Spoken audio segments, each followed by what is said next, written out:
What do you have today? You have the poem?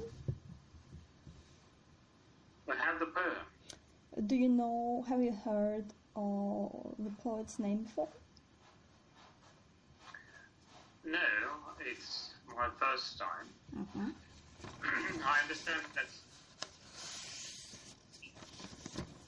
from what I read, I understand that it was very, very famous during his lifetime.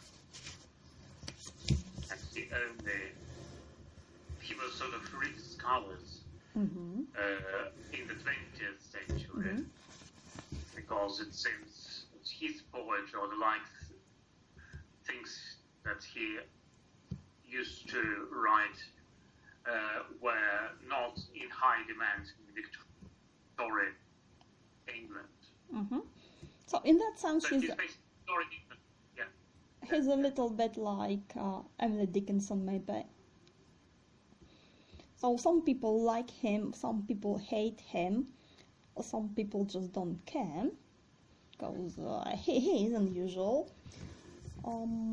He was a Christian poet. He believed that writing poetry is not a good idea, because if you write a poem, then you're indulging. I'm not saying I agree, that's what he thought. Then he realized that he could be writing poems like prayers. And if you write a poem like a prayer, then you're not indulging. You show your love to God, or the Creator, and then you can do it. So most of his poems are related to Jesus, to God. A little bit like with John Donne, who first started with silly love poems and then turned to more serious religious poetry. That guy is really crazy. He, as I remember, he just destroyed all his earlier poems because they were not about God. But still, he's interesting to look at, and he has a very acute and amazing sense of sound and rhythm, and he can feel the flow of that energy. So let's just have a look. Let's read it. So if it's too short, then maybe we can look at another one. We'll see how it goes. So, I wake and feel the fell of dark, not day, by Hopkins. I wake and feel the fell of dark, not day. What hours, oh, what black hours we have spent this night. What sights you heart saw, ways you went, and more must, in yet longer light's delay. With witness I speak this. But where I say hours, I mean years, I mean life, and my lament is cries, countless cries like dead letters sent to dearest him that lives, alas, away. I'm gall, I'm heartburn, God's most deep decree, bitter would have me taste. My taste was me, bones built in me, fresh, filled, blood brimmed to the curse. Southeast of spirit, a dull sores. I see the lost are like this, and their scourge to be, as I am mine, the sweating selves, but worse. So it's not long, it's a sonnet. It's a classical sonnet, you may say, like 4 and 4 and 3 and 3 lines. So he was famous for his sonnets, he called them like terrible sonnets, because some of them were not in a classical form, a bit different from classical, but that one is classical. It's 14 lines as it should be. Okay, so how do we feel about it, first of all? Well,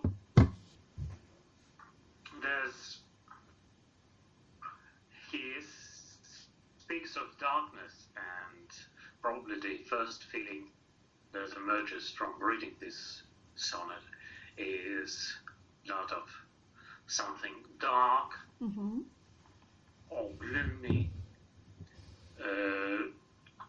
something that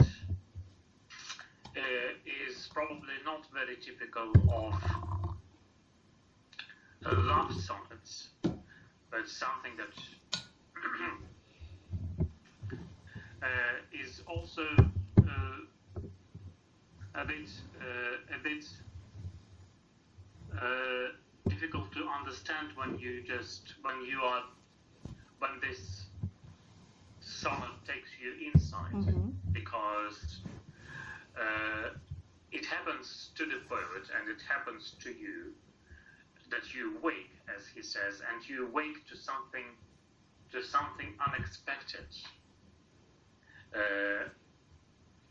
I'm not saying that I am fully aware of all the intricacies of Shakespeare's sonnets, but at least when you wake to a sonnet like this, it comes as something you didn't really expect. And from the very beginning to the very end, this short poem balances on the verge of some kind of abyss, some kind of darkness that surrounds the poet. So that's because you asked about the initial feeling. I think that was my immediate feeling, my immediate idea of this poem, which of course might be quite opposite to the impression Hopkins was trying to produce. It's your impression. It can't be right or wrong. Okay.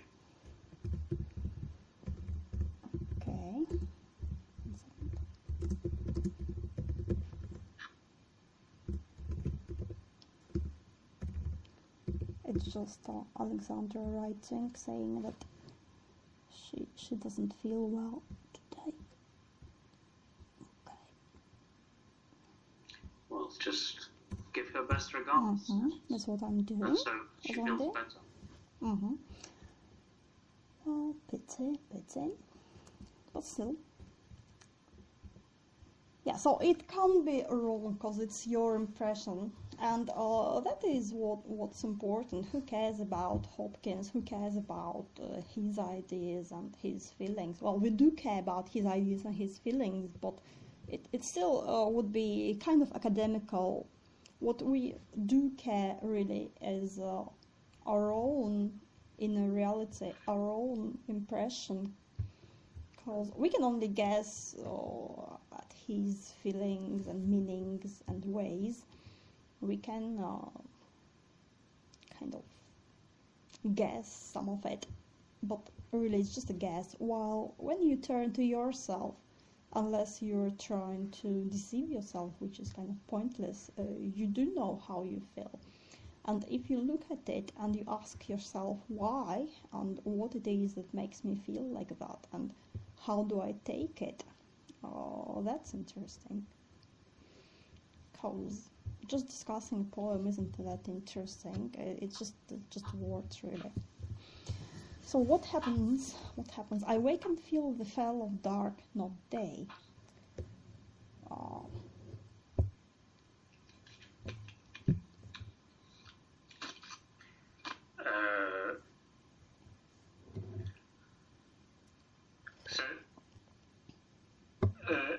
The first thing is pretty trivial, I believe.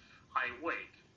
This is something that happens to all of us, or at least happens to those of us who are alive every day, hopefully. And again, taken literally, if you were sleeping and now you're awake, the idea that is probably true for many of us, for the children, for grown-ups is that sleep is refreshing. Mm-hmm. And when you wake up, Mm-hmm. you are off to a new start. You Mm-hmm. are relaxed. You have some certain plans may be inspiring you, and very often these plans seem to be possible, seem to be viable, just because you feel fresh, you feel there's a new day, and you are optimistic about it. Mm-hmm. This is exactly opposite Mm-hmm. to what happens in this poem. No one could say, at least by reading, after a first reading, that the poet, and we assume that it's the poet who is speaking, wakes up to something nice. Mm-hmm. Wakes up and says, Mm-hmm. oh, there's another beautiful day. The sun is Mm-hmm. shining. The birds are singing. Okay, let's see what this day brings to me. No. His idea is not about the upcoming events of the day, which might be pleasant. His thoughts are all concentrated on what happened during the night. Mm-hmm. And these feelings produced by the night, are very uncomfortable, gloomy feelings. Again, at least that's the first impression I get from this. So basically, what is happening here, like you say, is the reality is upturned. There's something terribly wrong about it. You wake up, and it's a very important moment, because when you wake up, you sleep from one reality to another one, from wherever you've been, the dreamscape, to let's say the 3D reality, and you really have no idea where have you been and where you might be now. So most people, when they wake up, they have to orient themselves the first few seconds to re-establish themselves in the reality where they find themselves. Who is to say? We know very little about sleep. We know very little about where we go and how we get back, and who is it who gets back, and are you the same person, or maybe it's just a new person each morning. So it's a very dangerous moment just after you wake up. You need to fix yourself, you need to fix the reality immediately. Again, some people just wake up and they're full on with their being and have no problem. But usually it is not so. Even if you don't think about it, it still takes maybe a half a second, maybe a second, but it's still there. It's really, really big in the terms of quantum reaction, in the terms of magic, in the terms of discipline, let's say. So I wake is a very unstable moment. And like you say, when we wake up, we kind of expect to see some light. Or we kind of take it for granted. You wake up, it's the morning. But here, I wake and feel the fall of dark, not day. So to start with, we have lots and lots of beautiful sounds in this poem, and most of his poems, and maybe all of his poems. So you can feel it. Feel the fell, dark day. So we connect the words by the sound. Feel and fell. It's the same letters, exactly the same letters. They sound pretty much the same, but they come together. Feeling and falling. He's falling, he's feeling, and it's all confused. What he feels and the dark which is falling, it's the same. there's no separation, because it's basically the same word in here. Feel, fell. We have F-double-E-L, and then we have F-E-double-L. So it's the same pattern, the same letters, the same sound, the same energy.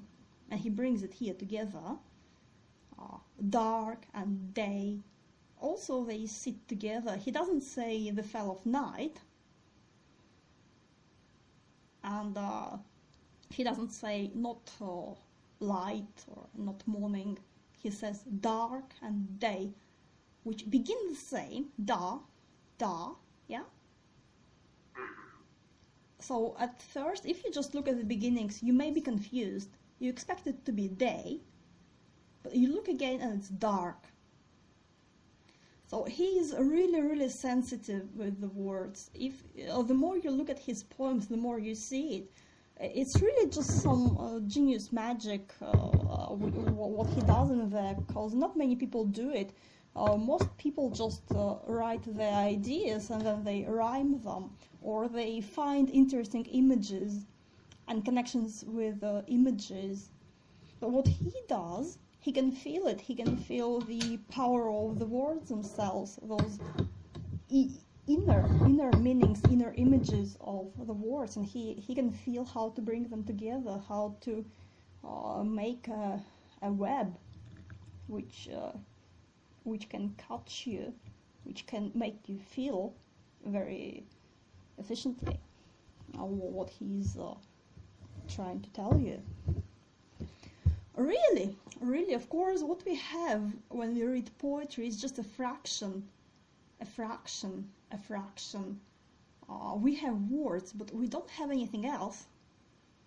We don't have the visions, we don't have, smells, we don't have the touch. Apparently, when you write it, you have all of it. Somewhere you're aware of it, but you can only give people a little bit of it. You can't give the whole impression, so you're limited to words. And what you can do with words is how you can communicate your vision to other people. That's what he does here. And if you wake and feel the dark, then again, it's something terribly wrong. Because you expect it to be day, you expect it to be, let's say, the positive side, but you find yourself on the wrong side of the equation. Yeah? Yeah. What would be your reaction? It's like you come into a room and you expect to find a birthday party, but instead you see something horrible.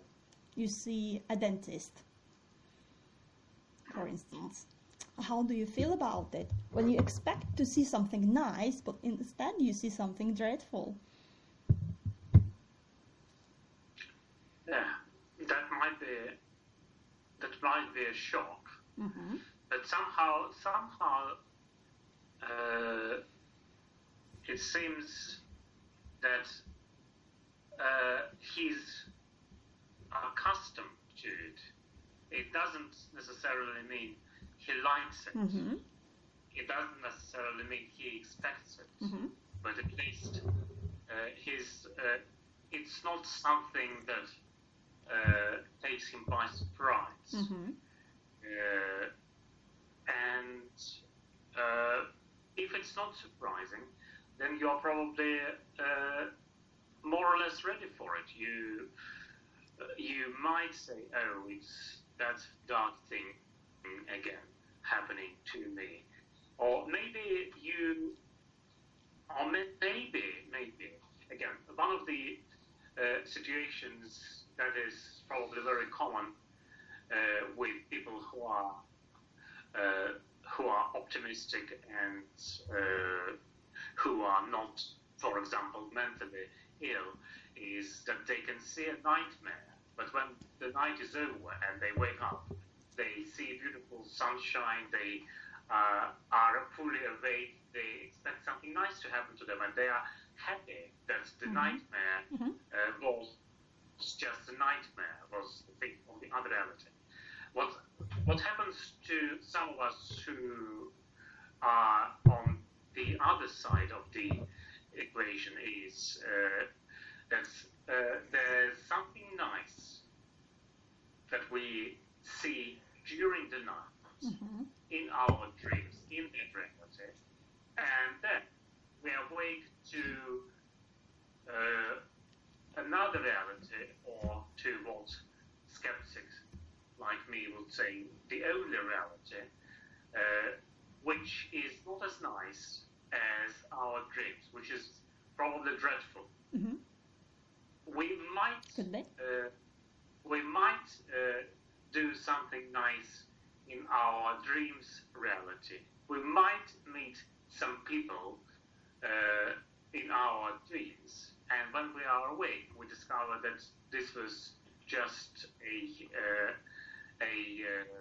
sort of a spell of some sort, and the people we saw do not exist, or the people we saw no longer exist, and that might result in some darkness that falls on us, just the way it falls on the poet. But again, it's not the necessary conclusion from the poem. It's just something that's immediately comes to my mind when I'm reading just the very first one. Yeah, what is apparent from the first line is that he's made the transition and he's found himself in the wrong place, because he was expecting day, as he says here, but he feels the fell of dark. And again, interestingly, he feels. He doesn't say, I see the fell of dark. He says, I feel it. Because it's not just outside, it's inside as well. Yeah, it's like one of the fairy things. What is around you is who you are. So if you find yourself in a dark place, it's not because the place is dark. That's because you have some darkness inside you. And unless you get over that darkness inside you, it will not get light. It will get a light not because it's the morning. It will be lighter because you make yourself light by the time. So he says, I feel the fell. All those connections. So I wake and feel the fell of dark, not day. And obviously, if you wake up and it's night and you just can't get to sleep again, then you know that you're going to live to be through hours of darkness, which is the second line. And of course, night and being alone in the night, even if it's a safe place in the sense that you're in your house and you don't expect anyone to hurt you, still it's a very special experience, because most people do sleep at night. And then you don't have all this noise around you of other people doing their things. It's just you and your darkness, your personal darkness. What hours, what black hours we have spent this night. So we can see that he's emotional about it. He's not just an observer. He can feel it and he can show it, he repeats it, he shows emotion. And he says black hours. And again, it's like black because it's dark, because it's night, or black because it's miserable, obviously. What hours, what black hours we have spent this night. So, who's we? Well, again, if we only read the second line and do not know anything about what's coming up, it can be read literally saying there was the poet and there was someone else. And again, this might be normal if you're a man to sort of spend the night with a woman, so that might be we. Or, again, nothing prevents us from concluding that we is much larger thing, because he seems to be in isolation in the first line. And then there emerge we. Maybe we is all of us who are reading this sonnet. So that's another cool thing about Hopkins, is when you read it line by line, you have all those different meanings emerging by kind of delaying the explanation, by putting it a bit away, maybe in the next line. So it gives you space to feel and space to turn. It's very important if a poem can be turning. If it's not straightforward, but if it's turning, you use the same words, nothing's changing, but the meaning keeps changing as you read it. That's really cool. What black hours we have spent this night. So it doesn't look like he has a company, because, well, if he has a company, what's stopping him from enjoying the company or just going back to sleep in comfort with a person, for instance? And he doesn't say that anyone else was awakened. No, he doesn't. So we, I guess at this point we can say that we, like humanity, and we are waking, and we feel, we see, we feel the dark, not day, and we live through the black hours of darkness. And if you keep in mind that he was writing kind of a religious poetry, then you can see how it makes sense.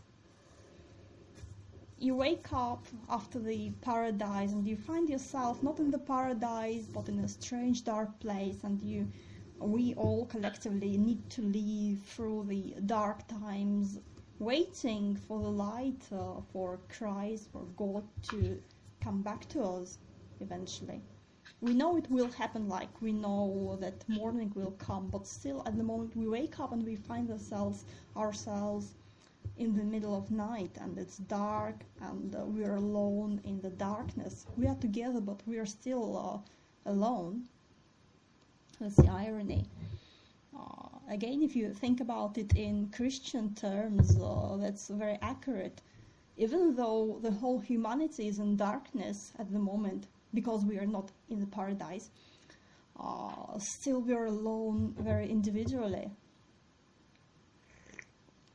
Each person, no matter how many people are around, each person is alone in the darkness. And still it's everyone. Not alone, but you and God, but no one else. And of course we have this night on the next line, so we have a pause, we stop before it. So what black hours we have spent this night. So spent this night, or this night, again emotionally. That night, spending, again giving, spending, wasting, falling, darkness. This night, what sights you heart saw, ways you went. So again, it can be quite straightforward. When you're awake at the night and you're trying to sleep, and you can't, and your heart, your mind keeps giving you images and ideas. And what sights your heart saw, ways you went. So at this moment we see that we is I and my heart. In fact, what sights your heart saw. And the rhythm, which is really broken, it doesn't go smoothly, like I wake and feel the fall of dark, not day, but it's words, short, individual, again, words. This night, what sight? So night and sight rhyming inside the line. You heart saw, like 3 different words, each very short. Ways you went. So we have lots of breaks in this line. Again, the night isn't smooth, isn't easy, it's full of gapes, breaks, stops. Yeah?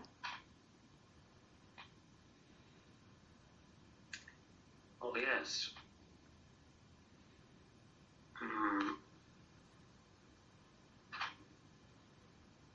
But again, as you said, it's not really static, because for most of us, being asleep means staying somewhere, and to Hopkins it means seeing sights, walking somewhere, wandering somewhere, and seeing all these black things.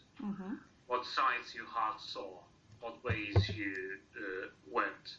And again, it isn't just a pleasant walk. You went certain ways, so you were hopeful that these ways were the right ones, that this way brings you to the destination. Well, it's not the way, but ways, which again, he's trying this, this way, that way. To know a way. So maybe it's because I'm going to try this and this and this. Maybe because I feel isolated and imprisoned, and I try to break my prison cell's wall and find ways out. I'm trying this, I'm trying that. No success. Yeah, that's how it sounds. Even though you may say that if you read it literally, then it's just he can't sleep at night, so he has all sorts of thoughts in his head which keep him awake. But ways you went it does imply going somewhere, trying to go somewhere. Again, this line, we have all those sounds, night and sight, and then wah, wah, what, and so, and ways, and went. Yeah, we have a melody. You and you. Yeah, like Lewis Carroll, for instance, had this problem of not being able to sleep at night, so he was inventing lots and lots of little riddles and puzzles to think about them and trying to solve mathematical riddles, just so that his mind would not wander at night, so you wouldn't think about some bad things, you would rather think about a solution to a mathematical problem. Or some people pray, or some people do something else. And he knows very well how it works, and lots of people know how it feels when you can't sleep at night, and there's a thought which leads on to another thought. I mean, it's so modern.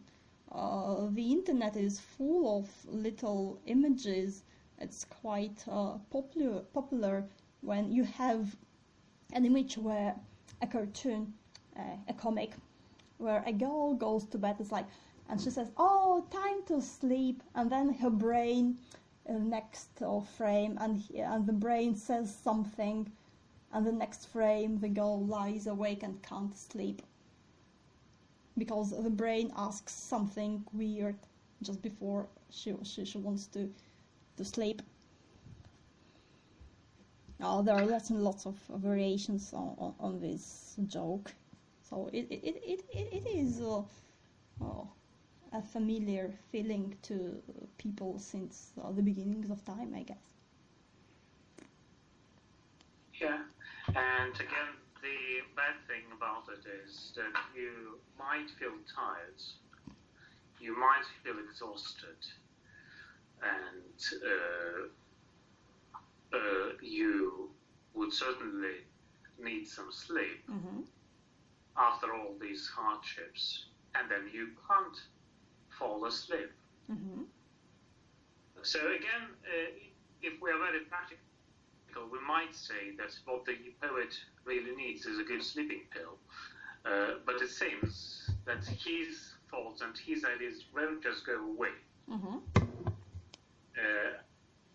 if they do, then something will be lost as well.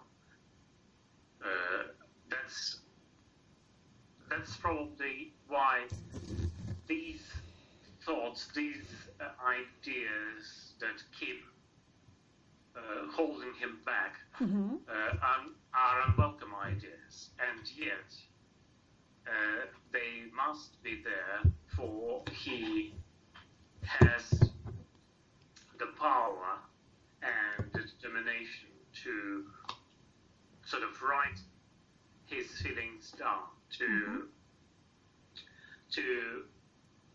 well, maybe even to make them subject to some sort of analysis. Because what we're doing now is we're trying to understand this poem. It is a sort of analysis, it is a sort of reflection on what was happening to him. And in that respect, he has succeeded. I understand I've committed a crime, and I read something about this poem, which seems to be a series of sonnets. Yeah. You're doing your homework for once. Good. The sonnets of desolation. And it seems that none of these sonnets were published during Hopkins' lifetime. In fact, he says in a letter to a friend, I think, or somebody, I'm going to send you some sonnets, and one of these, at least, was written by blood. And again, commentators guess, if we take these words literally, some commentators guess that this might have been the sonnet written in blood. Anyway, it seems like he probably never enjoyed someone else's understanding of what was happening to him during his lifetime. And when these sonnets were found after Hopkins' death and were published, there's, instead of desolation that he speaks about, there is some sort of consolation, some consolation that might happen to his soul, let's say 150 years later, that we are reading these poems and we're trying to understand and maybe to feel the way he was feeling when writing this. Yeah, well, if you read it again in a Christian way, then it's quite clear how we live through the night. We are waiting to see the light. In the meanwhile, your heart, your soul has to reflect on your behavior, let's say, on your place in the world. And that's the only way to be, by being and reflecting on your being. You're kind of supposed to be... he was a very strict kind of Christian. If you read about him, then you would know. So for him it was a really strict rule to be always kind of aware of his sinfulness through that night. So what sights your heart saw, ways you went, and more must in yet longer lights delay. So it's still the middle of the night when he is writing it. The story is happening in the middle. It's not the day yet. And again, in the Christian meaning, it means it's still before the end of the world, this reality. We are still in this 3D reality, and it's not over. It will be over, but light is delayed. It's not here yet. We are waiting for the light. Again, God. So what we have is yet longer light delay. On one hand, we have longer light, long light, interesting image, because you put two words together, and again, long and light come together, and delay. So that's the la, lo, la, lay. Delay, lying in the word delay. At the same time, delay is like day with L inside it. D-il, A. Yeah, that's the rhyme, so we can connect it. Day, delay. And if you look at the rhymes, then it is a classical sonnet. It only has these rhymes: day, delay, say, away, and spent, went, lament, sent in the first part, and decree, see, me, be, curse, and verse in the second part. So it's 100% classical in form. But still, we have day rhyming with delay. So the day is delayed. The day is delay. Yeah. And it's long. A day is long. Light is long because inside of day we have L. And L, I don't think he was thinking about it, but you may say that L is like the name of God. And if you have the name of God inside of the word day, then you have delay. So God is delaying to bring us day. But maybe that's just reading into it, but it's still interesting that you can see it.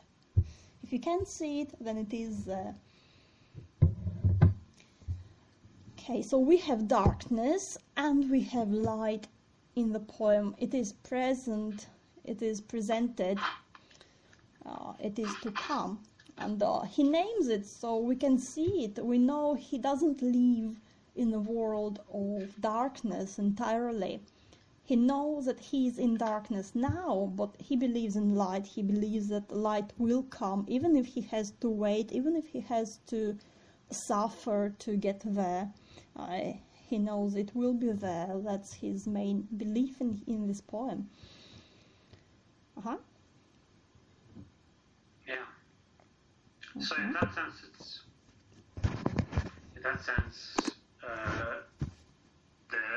there's still hope. Mm-hmm. So the light is delayed, but it is there. It will come. Yeah, so again we have the inner rhyme. Night, sight, light, inside the lines. Yeah? Which again is interesting. So each time you have a rhyme, you make your poem a bit stronger, like a crystal structure. Okay. So that's the first part, which is like the introduction to his situation. We have darkness, we have light, we have him sleepless, waiting for the light, making his way through the night. That's the main situation. But then we have the second part. With witness I speak this. Yeah, so it's like I'm not imagining it, it's what I know from inside. I speak with witness. Again, witness, interesting. Witness can be like in a crime, somebody who could see something and tell you about it, or witness like wit. Clever, yeah? Inventive. With witness I speak this, with wisdom.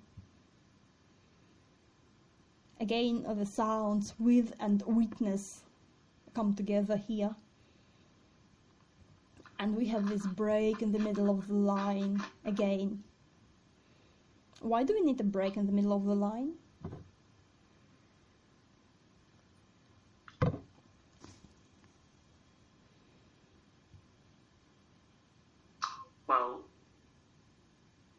the break in the middle of the line obviously serves the purpose of introducing another idea. And there's a break in the middle of the line, there's a break as the line ends, which is natural. But in terms of sentences, the sentence beginning with "but where I say" is also broken in the middle. Yeah, it is. So why do we need this brokenness?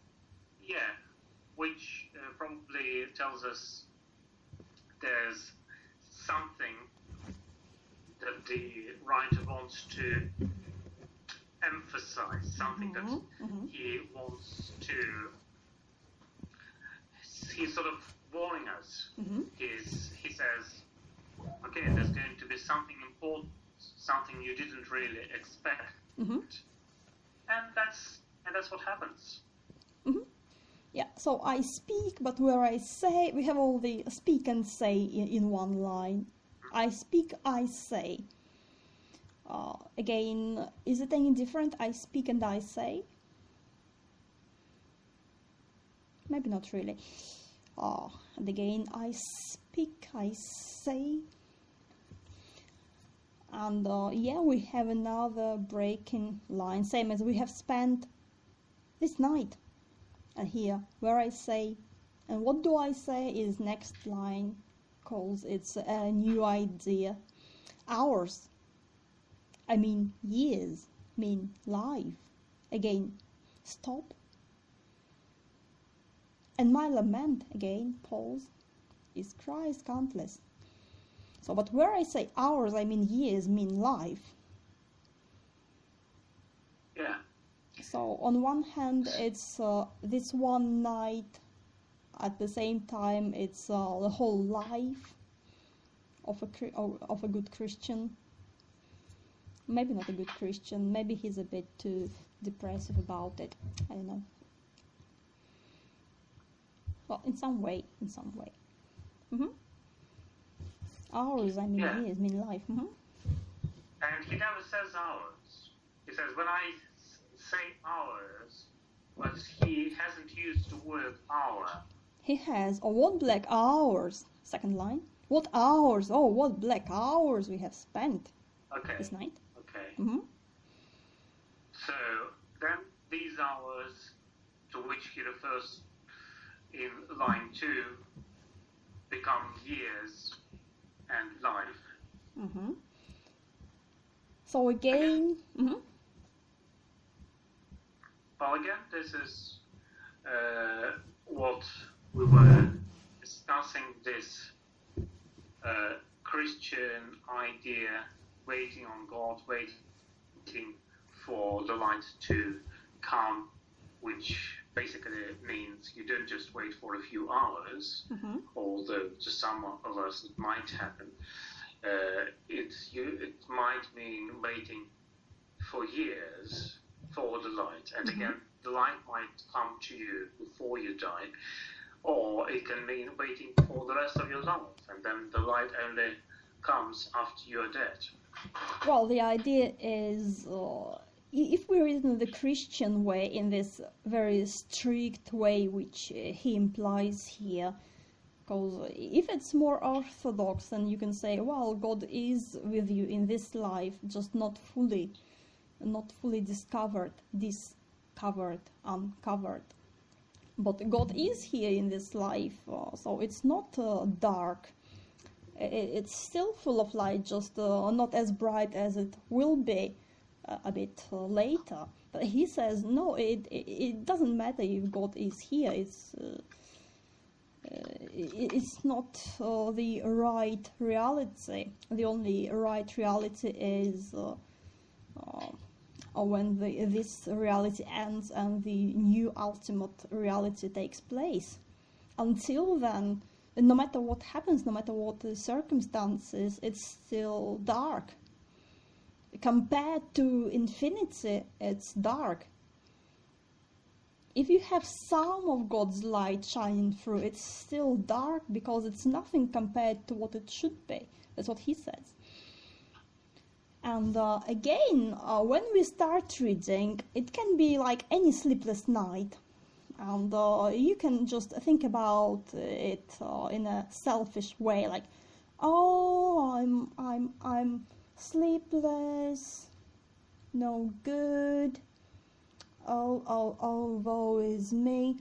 But as you read on, it's not a simple night. It's the whole reality that he's describing, and it's not selfish. It's not about him. It's about the whole humanity, the whole reality, all of us. So where I say hours, I mean years. So at this point you come back and you say, I wake and feel the fall of dark, not day. What years, or what black years we have spent this night. So it grows. It's not a normal night. It lasts for years. And then again, I mean life. I wake and feel the fall of dark, not day. What life, or what black life we have spent this night. It's a lifetime of darkness. Yeah? And my lament. If that is a very Christian point of view, do we really see life as darkness? In his point of view, because he was really strict about it. He wasn't taking like half measures. For him it was really black or white, apparently. Okay. Or at least in this poem you can see it. Because his idea of Christianity was super duper strict discipline. You have to be very strict with yourself. You have to keep a very strict discipline with yourself. You can't indulge in thinking that this reality is any good. I'm not saying it's a good idea, but that's what some people think. And you will not see the real light for a while. And my lament is cries countless, cries like dead letters sent to dearest him that lives, alas, away.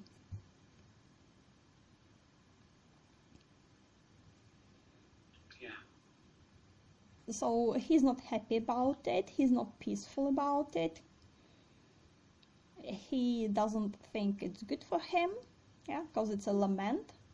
He's complaining. My lament is cries countless, cries. Again we have the sounds, cries, countless, cries.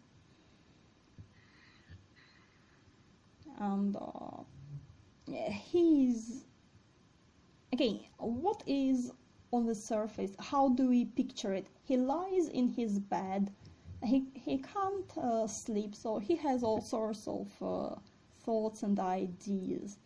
And if you just look at him, you may think that he's just lying in his bed and thinking. But inside he is crying.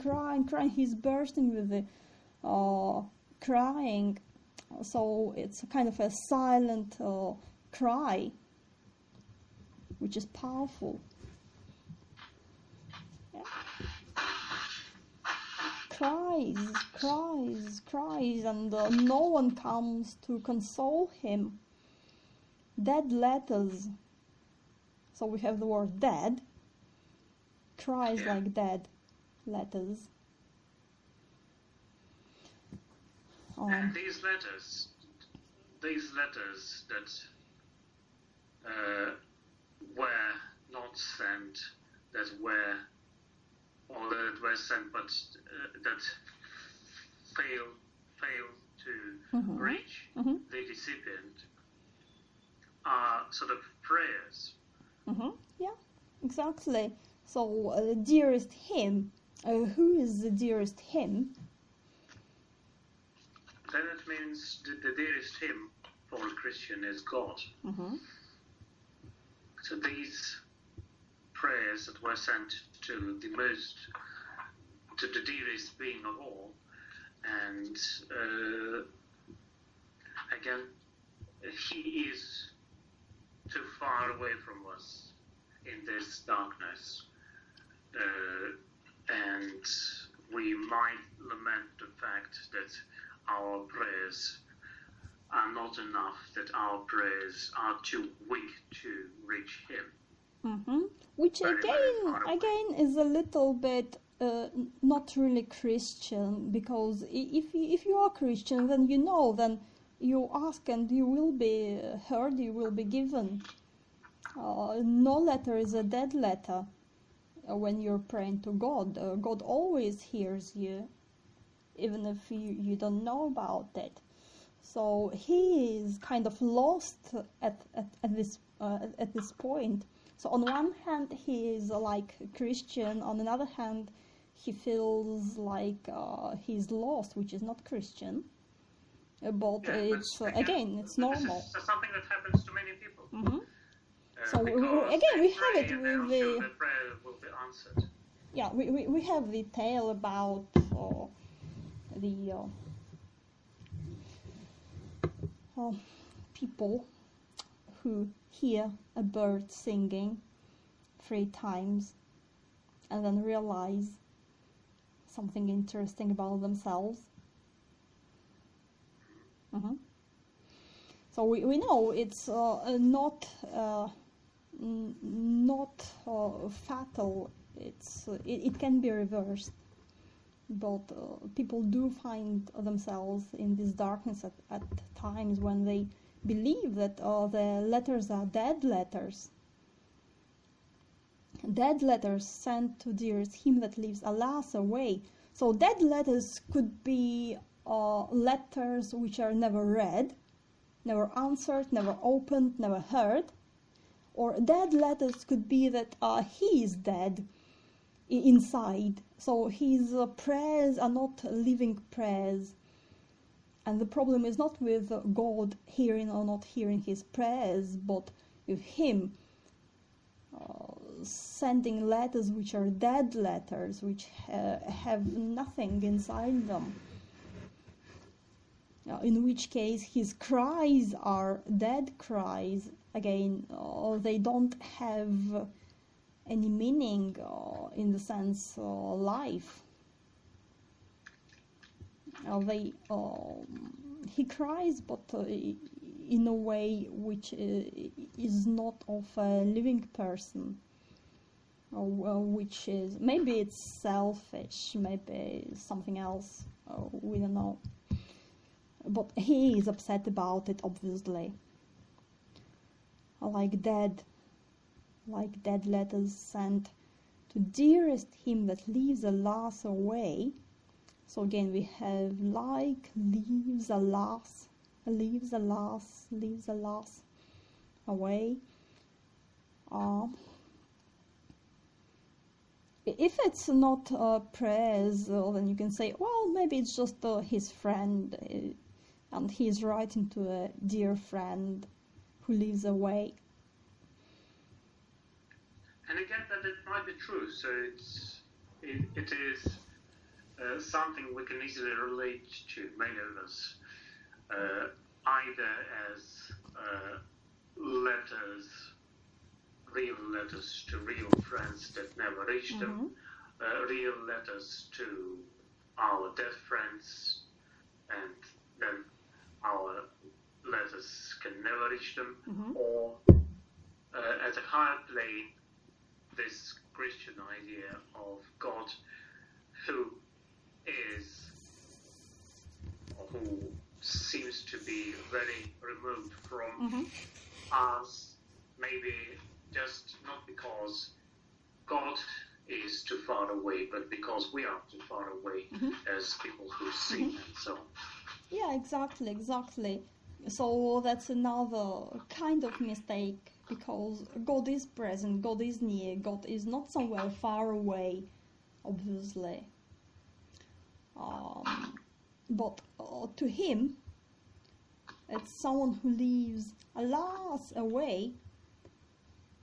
He would rather have this dear him near. So he says, alas. What is another interesting moment here is how we have life and death. I mean life, then dead letters, then leaves away.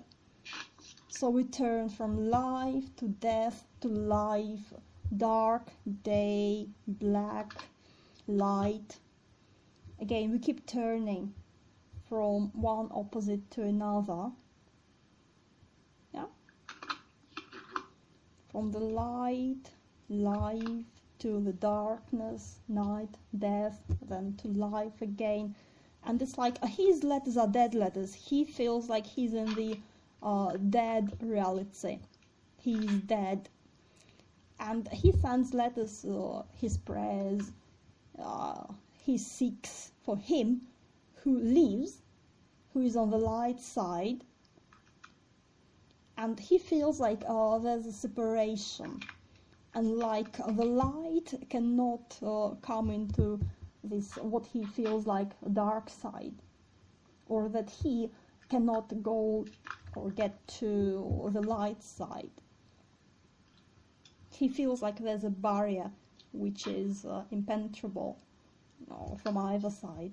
Again, that's how he feels. It doesn't mean it's true. Mm-hmm. Yeah.